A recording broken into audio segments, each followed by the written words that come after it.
Christian McCaffrey has an oblique injury. What are the chances he plays Monday night? Aaron Jones had another week to recover from his ongoing hamstring injury. Will he perform and get touches? Jahmyr Gibbs also has a hamstring strain. What should we expect? Kyler Murray, he returned to practice. Is he worth the stash? All this and more coming up now, because welcome in. Bienvenidos to the Injury Prone Podcast, where we give you the most up-to-date injury news and data-based analysis to help you win your fantasy league. You can find me. I'm Jorge Martin. You can find me at Jorge Martin 17. Make sure you check out all my work on Yahoo Fantasy. It's been a fantastic move. But also to my side, mi cuate, your cuate, el doctor, Edwin Porras. Find his work at fantasypoints.com. Go to the Patreon for the most hardcore fantasy players. They're looking to exploit those injuries in their fantasy football, and just go there. Patreon.com/injuryprone. Edwin, mi amigo, ¿cómo estás? Estamos bien, estamos listo, man. I'm prepping my cultura class. I got another, probably not so much of a deep cut, but I'm excited to get there. But obviously we have a lot to talk about. You know, you mentioned all the guys at the top, Kyler Murray, what's going on with him, Anthony Richardson, Justin Fields. We got a lot of ground to cover. There are a lot of guys, I wanted to say too on the front end, there are a lot of guys we're not going to get to, but that's because we're trying to get this done as quickly as possible for you. So George mentioned all the places you could find us, find our work, patreon.com/injuryprone, fantasypoints.com, yahoo.com. You can get all the comprehensive work there if you really want more of this content. But for now, man, I'm ready to get started. Vamos. One more. Also, make sure you're following and subscribing to us on YouTube. So, Injury Prone Podcast. Make sure you're giving us that follow. So, mi amigo, we're going to start with the unfortunate news. Anthony Richardson is having season-ending surgery on his shoulder. Obviously, he's droppable in fantasy for redraft formats. I'm holding on to him wherever I have him in Dynasty, but geez. It's been a crazy year with a crazy injury like this. We talked about him, you talked a bit about kind of like some of the hits that he could have stayed away from, but the recovery, I mean, he's a guy who's got such a fastball. And I'm kind of remembering Trevor Hoffman, the Hall of Fame closer, who was playing around on a flag football, threw a ball and like injured his shoulder. He needed shoulder surgery. His 95-mile-an-hour fastball never came back. Is there a possibility that Anthony Richardson, who had truly elite, kind of like almost Josh Allen, Justin Herbert kind of leveled kind of fastball, could that be hampered by this? You know, it could. You never want to say no because you don't know. There are complications that exist for a reason. If you've ever had any surgery, you know that you sign a million forms saying this could happen, that could happen, because there's always a chance when you have a big major injury and then you have surgery to fix it that you can have something go wrong. And that's always a possibility, right? That's why I always think the way that we talk about surgeries, it's a minor surgery, it's a minor cleanup, it's a routine, but that doesn't mean that it's minor by any means. So, this injury in particular, the surgery, isn't necessarily minor for Anthony Richardson. What I would say is I'm not dropping him yet because I'm crazy. I have been following the injury game 5 years, which in retrospect, it really isn't that long. I'm not dropping him yet, but that's not because I think that he's going to come back. That's not because I think anything like that of the sort is going to happen. I just have seen things where we get Schefter reports and we think it's a lock, and we get more reports from Rap Sheet and we think it's a lock, and then something goes awry in like 1% to 2% of cases, right? There's a chance. Basically what I'm saying is until I see the official report, Anthony Richardson had surgery, he was cut open and he had surgery, I'm not going to drop him yet. You talk about how that's going to impact him from a long-term perspective. In theory, we're not concerned about this in particular because it's not really a surgery. First of all, it's not a very common surgery, but we also hope that this doesn't result in sort of a long-term pain issue where he's always going to feel stiff and tight in that shoulder. He'll probably have to be on some sort of arm care routine, sort of like a pitcher. You mentioned a pitcher before, but I don't think that this is necessarily going to impact him long-term in a very significant way. And you mentioned how, his high level of athleticism and just freak strength, that's going to do him, well, because even if he gets 5%, 10% of, like, for example, like his fastball shaved off, that's, not very much for a guy who probably can throw the ball, 60 yards on his knees. So I wouldn't worry too much necessarily. I'm still investing in Anthony Richardson. I do hope that they have conversation with him, sort of like with Josh Allen, where Josh Allen is in year whatever 6 or 7. He's still taking crazy hits. And I wish that people, and I kind of went on this rant before in another episode, it's not so much that quarterbacks who run are injury prone. It's that you can always protect yourself.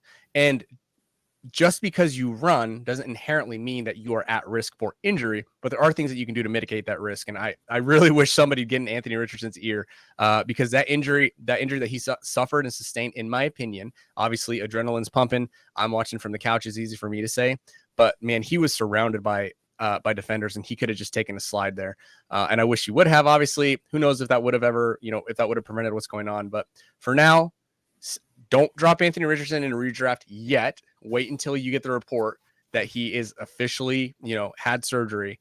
And that's when I would end up dropping him because that's I'm crazy. So maybe you can just drop him if you really need the bench spot. Yeah, I do have a league where I have a bench spot that I need. You mentioned the kind of like that maybe looking at some of those plays and not taking those crazy hits. Remember the first game when Trevor Lawrence went and talked to him and he said, hey, you know what? Take care of yourself, protect yourself, get out of bounds, slide. The hits are different here. So hopefully that, just kind of like the time,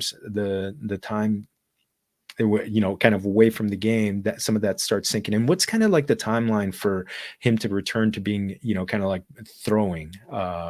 football throwing? So again, these injuries and these surgeries are so uncommon. So for example, from an 11-year period, only 1.7% of NFL players had surgery because of this injury. So it's not common whatsoever. So shoulders are tricky to get back to throwing. To be 100% honest with you, I've never rehabbed one of these because they're just not very common. I can imagine that once he gets to the point where he's, 8 to 12 weeks or so is when we can start seeing him throwing a little bit. So right around like probably New Year, a little after New Year, we might hear that Anthony Richardson's throwing a football again. So hopefully that's the case. Okay. Well, yeah, let's definitely hope because he's such a special talent. I mean, the NFL needs more quarterbacks. And speaking of needing more quarterbacks, Kyler Murray returned to practice. This is kind of like that timeline that you were talking about before the season. And we're kind of like in that window. What's his outlook? I'm not yawning at you, George. I'm yawning because I didn't get good sleep last night. I promise it's a very good question. So Kyler Murray, coming back, right? I really thought he'd be back before this. I will be honest. But I guess in retrospect, he started on PUP. They really took their time with him, which I think is a good thing. But what we've seen in the past, and I mentioned this in the offseason, in the preseason, is that no quarterbacks in the modern era has taken longer than 10 months if they needed to, right? Joe Burrow came back in 9. Carson Wentz came back in 9. They both had pretty severe injuries. Even RG3, who had a severe injury in his time, the first time that he tore it in the NFL, he came back in like 8.5 months. So I'm pretty surprised they took as long as they did with Kyler. Probably has something to do with their current situation, but they came out and said, Ian Rappaport said they want to see him play. And so this was probably more health related in general. I know that he had a bit of a meniscus issue too. So this 10-month mark, I think makes a lot of sense for Kyler Murray.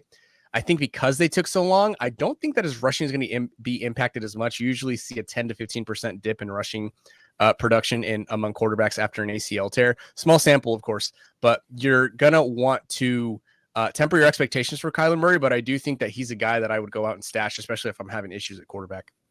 Oh, I've already stashed him on a couple of leagues. I was going to say you probably already would have had to. I mean, like if you started Daniel Jones and Anthony Richardson, right? If that was your draft, which guilty. That was me in one league. I was looking for Kyler Murray. I was looking for Kyler Murray on the old waivers. So yeah, he's definitely a guy that I'd be on the lookout for. Yeah, exactly. I did that. I did that in a super flex league where Daniel Jones and then Kyler was my third one because I looked at the bye weeks and they lined up. I didn't expect that I'd have to be trolling for a replacement for Daniel Jones. But anyway, enough about my team. So it's good. It's good to know that he's back. I mean, obviously he's got very good receivers. Marquise Brown is playing very well. Michael Wilson is playing well. Zach Ertz has had his moments. So olvídate about the running back situation right now because that's just a mess. Amari DeMarcado, we hardly knew you. So yeah, let's hope because we need some good quarterback play. We need some more points. Well, let's get into guys who've already been ruled out as of Friday afternoon. Roschon Johnson and Justin Fields, both on the Bears. Roschon, it's his second week with that being sitting out with a concussion. Is this a little more rare? Yeah, so you don't see this as often, but it isn't totally uncommon. We saw this with DeAndre Swift when he was a rookie in 2020. He took 3 weeks to return from a concussion. You also look at Chris Godwin, I want to say, in 2020 as well, that he took a couple weeks, right? I think it was his second concussion, if I'm not mistaken. But yeah, he took a couple weeks to come back from this concussion. So it's not uncommon, let me take that back. It's not unheard of. It's not the most common thing, but with these changes in the concussion protocol, I think that it's sort of I don't want to call it a moving target, but I think teams are a little more apprehensive to put guys out there. You even saw Jonathan Mingo a couple of weeks ago. He cleared protocol and they straight up came out and said, we're not going to play him, because he didn't get reps or whatever the case may be, which is fine. I think that's good. I think player health should actually, take priority there. So, but yeah, this is not as common. You hope that his symptoms start to clear up beginning of next week, because I don't think the Bears anticipated that he'd be out this long anyway. But yeah, this is something to watch, something to monitor. Hold on to him if you can, because Khalil Herbert is still on the injured reserve, and Deonta Foreman, I think is what he is. So I think at this point you're just waiting to see. Hopefully he can come back in that third week. But yeah, he's not a slam dunk to come back next week. And Justin Fields, I mean, a quarterback having surgery on his thumb, that has me a little bit worried, especially considering the fact that the cold weather months are coming up, and I'm wondering if that could impact his grip strength. Yeah, so this is an issue. Well, first let's start with the good news. The good news is Eberflus says that he doesn't expect Justin Fields to need surgery, but he's still progressing, his grip strength getting better, et cetera, et cetera. That is something to consider. So that's good news. Ian Rappaport said the same thing. They don't expect him to need surgery as of now. I still expect this to be a 2 to 4 week issue for him if he really wants to come back and get his grip strength back and really be ready to throw a football, to grip a football. So hold your breath. If you have Justin Fields, I do think that this could end up being maybe maybe a 3 week absence, and he comes back the fourth week. But yeah, this is so far good news, right? We'll keep it's a very volatile situation. We'll keep watching it, monitoring it. So make sure you're staying up to date with the news. As of now, it seems like he dodged a bullet from a surgery perspective. Well, I mean, I need him in our injury-prone league. So, so that's he was starting to play so well. So eso duele bien mucho. Okay, so we've got some players who've already been ruled out. Damian Harris had that very, very scary hit, but sounds like he's progressing. He was David Montgomery, not that injury with the ribs. Jimmy Garoppolo left the game in the ambulance with his back. Hunter Henry and Pat Freiermuth. Anything you want to expound on these guys? Just Damian Harris is on the injured reserve. We're glad to see that he's moving, doing well. Just don't expect him back anytime soon, obviously, now that he's on the injured reserve. And this probably, unfortunately, we have to talk about fantasy, right? That's what our job is. But glad to see that Damian Harris is doing better. But this probably does bump James Cook a little bit, which is a good thing for him, because I think he was really struggling to get on the field and stay on the field in that 3-person committee. So as long as they don't make it another 3-person committee, this could be a bump for James Cook. But other than that, I got nothing to add. I will say James Cook. One thing that I noticed, and I wrote about this in the running back murky running back report that I put together, is Latavius Murray took all of the red zone carries in last week. So that's something to kind of monitor a little bit. James Cook definitely worked between the 20s, but yeah, they just love that big banger apparently. So that's something to keep an eye on for Cook. Hopefully he gets more carries, because I mean, yeah, he started off so well.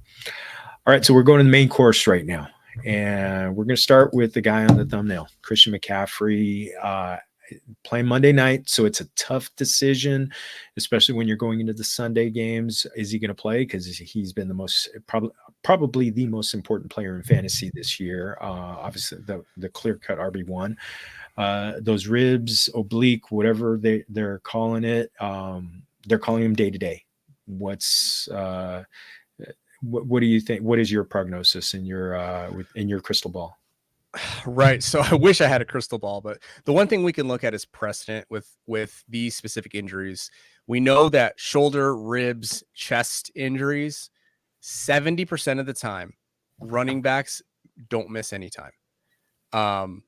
So that's something to sort of, hang your hat on. We know that oblique injuries also don't tend to be severe because they're not really that common. So if you combine that, and knowing that Shanahan also said this week that the MRI was, quote, encouraging. So that's always, another feather in the cap. And then the most recent comment from Pro Football Talk is that John Lynch has said that these guys are day to day and that they feel like they're truly day to day. Coupling that with the fact that the Coach Speak Index, I don't know if you follow Coach Speak Index, Jorge, they're super useful. They've essentially looked at every head coach. They aggregate all of their sayings or coach speak, the things that they say, and then they give a percentage of how truthful they're usually being. It's actually really useful. Let me give them a shout here because I really don't want them to go. This is like my dream. Like as an injury analyst, I always look to combine that kind of stuff with like the coach speak because I don't know how much the coach speak is true. So at Coach Speak Index, you guys should give at Coach Speak Index a follow.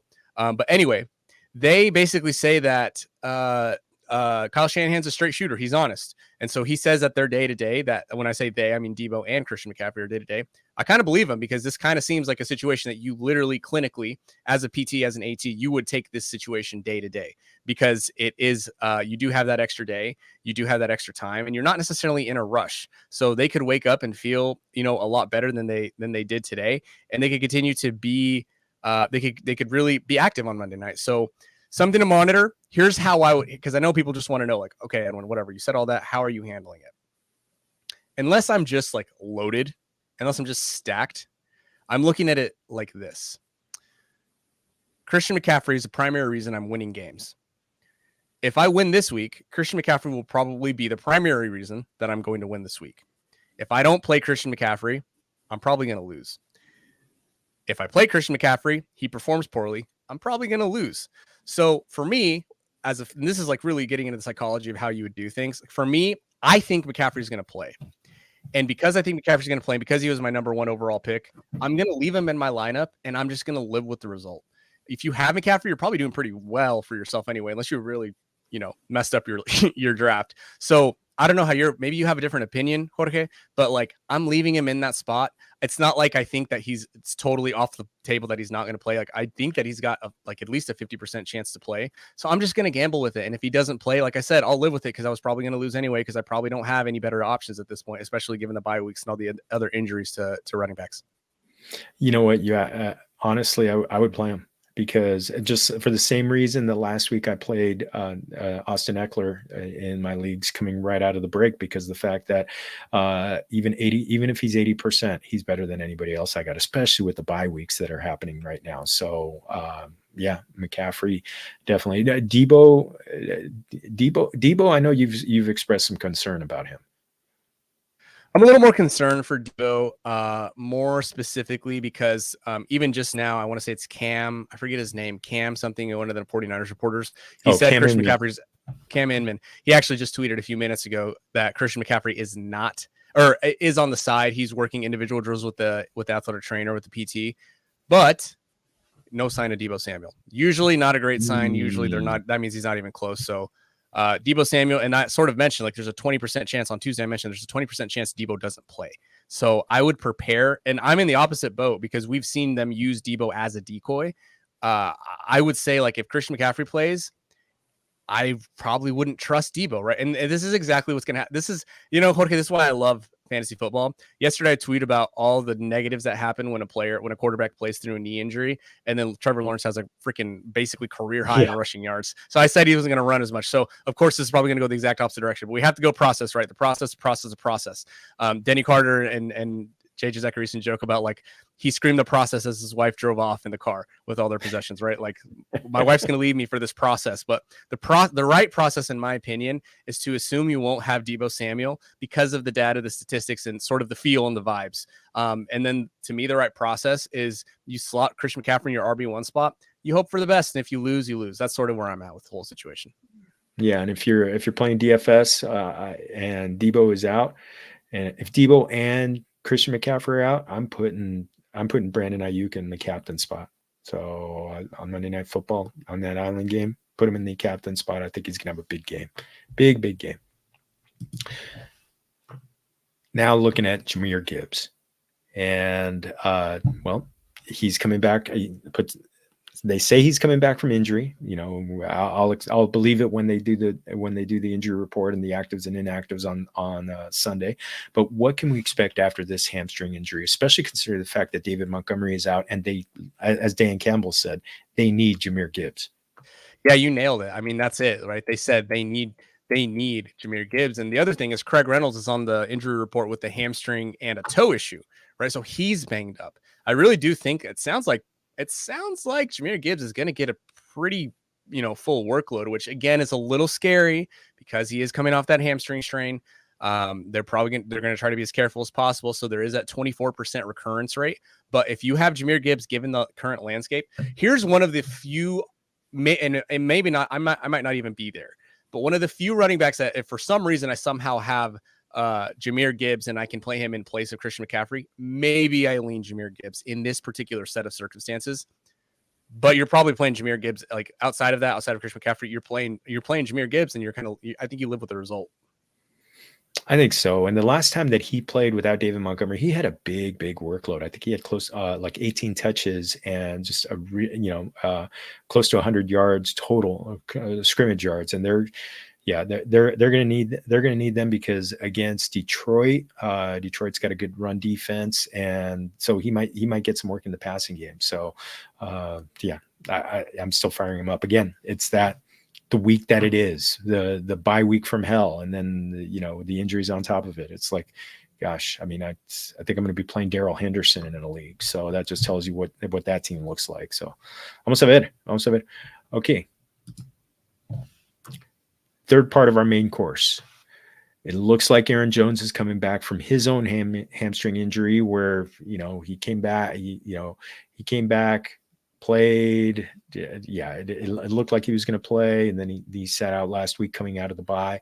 Can we trust him? This is a whole other situation too, because at this point, Aaron Jones has had a re-injury, right? Like they tried to bring him back, he couldn't come back. He couldn't come back at full, speed, and then he didn't come back at all, and then they had a bye week, and he was still, on the injury report, still limited. So, can you trust him? I think the answer is no.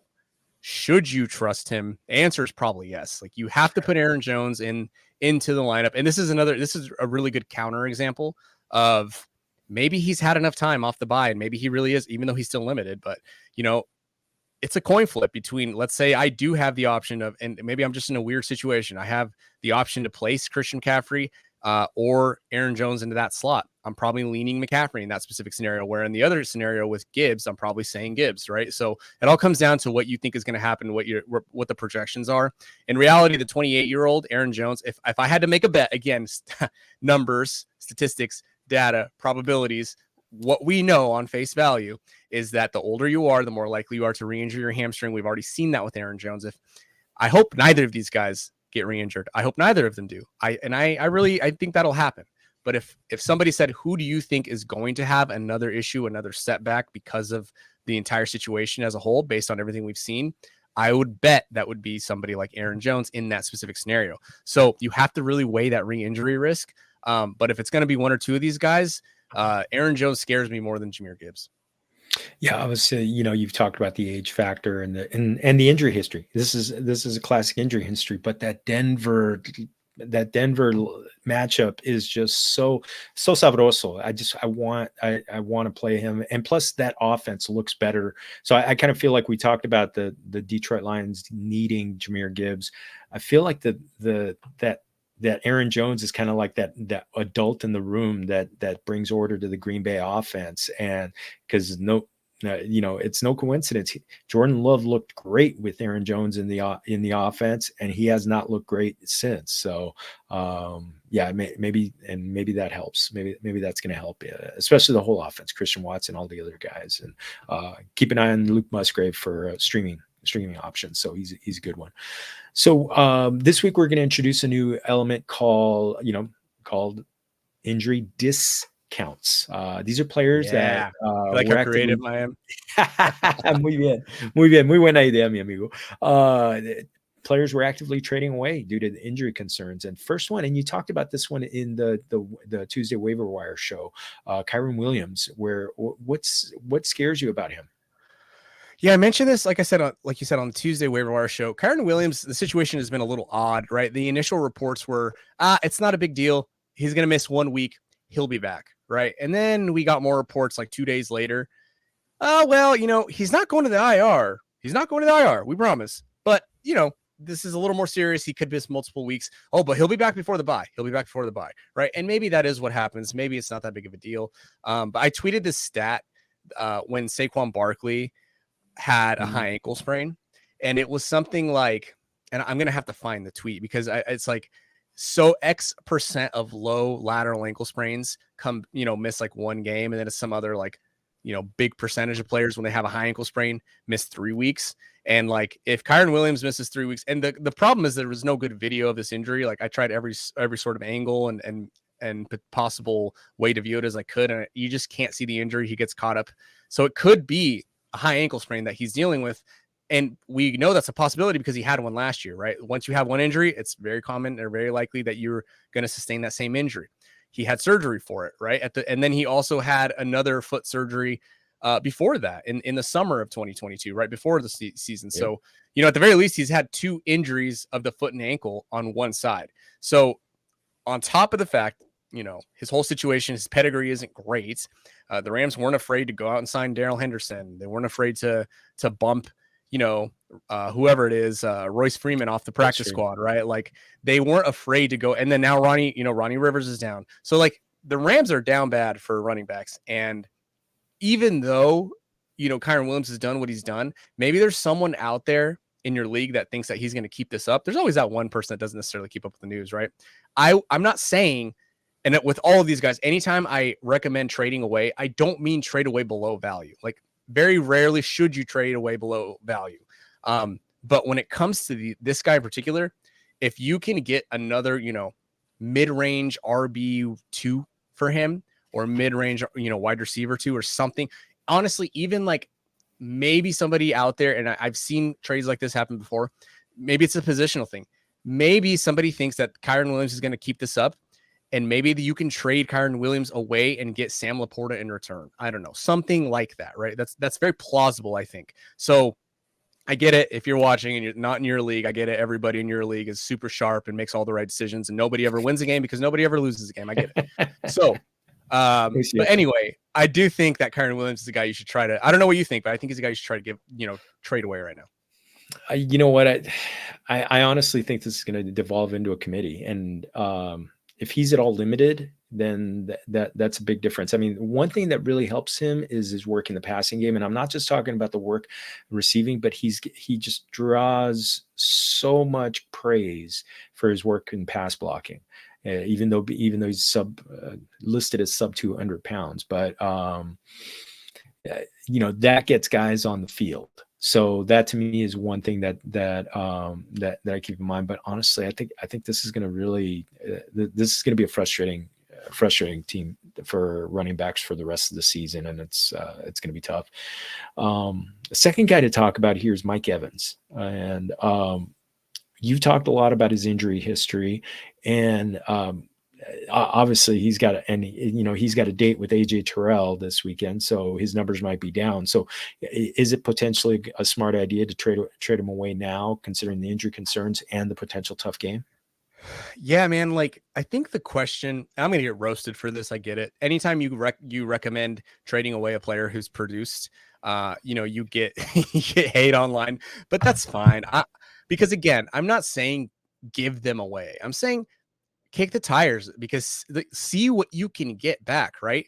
If you can get somebody like a Puka Nacua in exchange for Mike Evans or something along those lines. Again, I know I get it, not in your league, but there are leagues where this will happen. So Mike Evans, again, I mentioned before, he's 30 years old.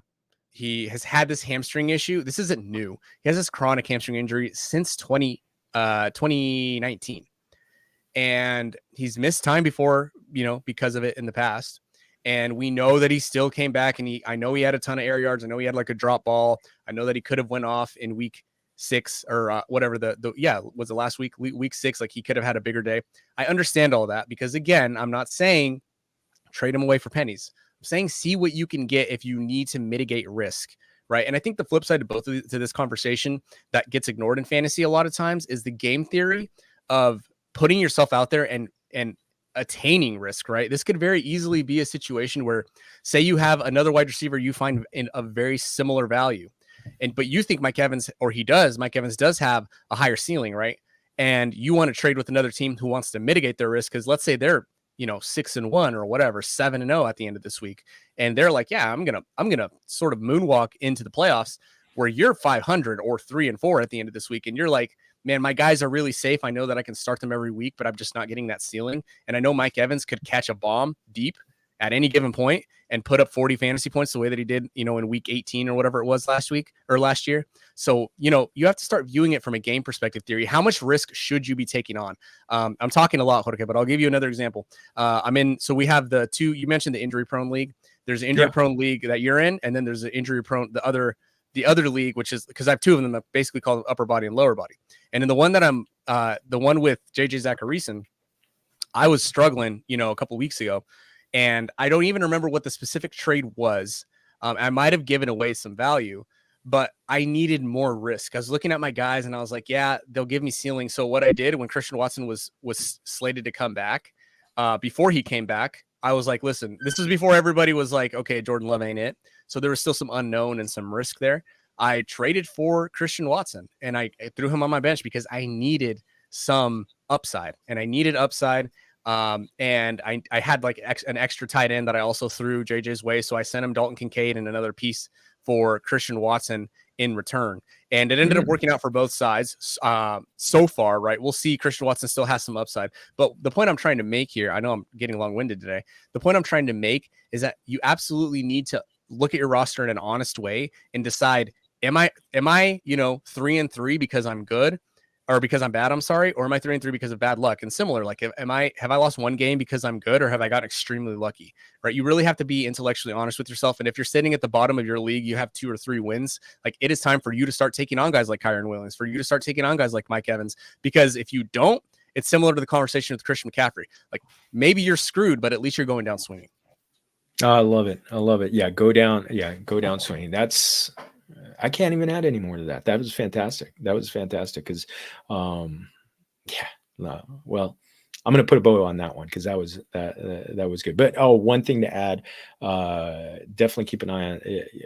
Put Chris Godwin on your radar if he's not already on your team, because that's a good trade radar. Because especially if Mike Evans has any time, that guy is going to be fed. He is, we're talking 10 targets a week, and he's just such a good target earner to begin with. So go get him. Okay. So, hey, make sure you're going to the Patreon, familia. I'm going to put it up here. Oh yeah. Cultura class, man. You can't forget about Cultura class. Oh, no, I'm not there yet. But make sure you're getting more updates on Deshaun Watson, Josh Allen, Jimmy Garoppolo, Daniel Jones, Devonta Smith, DK Metcalf, Tyler Lockett, Jeff Wilson, and Ramondre Stevenson. There's extra information in there. Join the community, get in there, get direct access to Edwin. Not just, I get lucky because I get to talk to him every week on a podcast and text him whenever I need to. But yes, get into the Patreon. And yes, Cultura class. Let's get into it. Mi cuate. What are you thinking? What do you surprise me? A classic. I'm not going to surprise you. It's a classic. So the little, I don't know what you call them, the little las llantitas, the little wheels, the fried, I don't know, what do you call them? I don't even know what to call them. Las cositas is what I always call them. Yeah. There's the little pinwheels. They're fried. They're the deep fried pinwheels. And they look like little wheels, like actual wagon wheels. And then you throw some Valentina on there. The best snack that you'll have. One of the best snacks you'll have. Super basic, super straightforward. Valentina. It has to be Valentina. You can get the extra spicy Valentina or the natural Valentina. Listen, our fellow non-Hispanic, non-Latin brethren, go in the daylight, please. Go to the hood. Find your carniceria, your whatever, your taqueria, your panaderia. Go in there. Get a little bottle of Valentina. It'll be the best investment you ever make. It's a little hot sauce. Put those on find the pinwheels. Ask them. They'll know what you're talking about. Be like, hey, give me the pinwheels. And they'll even know what you're saying. You go, throw them in there. Chicharrones. That's not really chicharrón, but you know what I mean. And you throw that on there. It'll be the best snack you ever have. What do you got? Oh man. Oh, I've even put a little limon on that too. So that oh god, that's just that's so good. I mean, yeah, the only problem is that you can't stop eating them. So it's just it's so good. It's so good. Yes, with the Valentina, yeah, yeah, Tabasco, Tapatio, those, yes, those do in a pinch, but no, Valentina is go with that one. Go with that one. That's el perfecto. Oh, mi amigo, that was awesome. Another great show. Another great show. So again, quick shout out. Go to the Patreon, patreon.com/injuryprone. You're making sure you're going to YouTube. Go, hit that like, hit that subscribe. Make sure you're going there. Also, we've got the audio format of this podcast, so check that out. Again, anything last to plug, compa? That's it. We're good. No, you find him at fantasypoints.com, also FB Injury Doc. Find me at Jorge Martin 17. Find all that stuff on all my good stuff on YouTube. Well, hey, buena suerte en semana 7, and hey, salud.